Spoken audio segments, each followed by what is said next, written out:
So, you got it first and found Buddy Boo. Buddy Boo, let's get my candy in the mess. And she made a mess candy. Well, she must have really wanted some candy.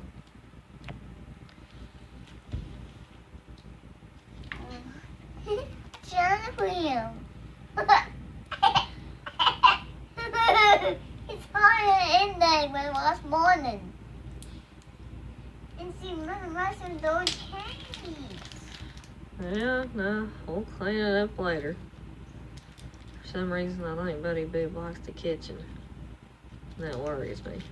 And I brought in one soup kitchen. I'm glad you like my kitchen. Right? It'd be nice if you could help cook and clean it.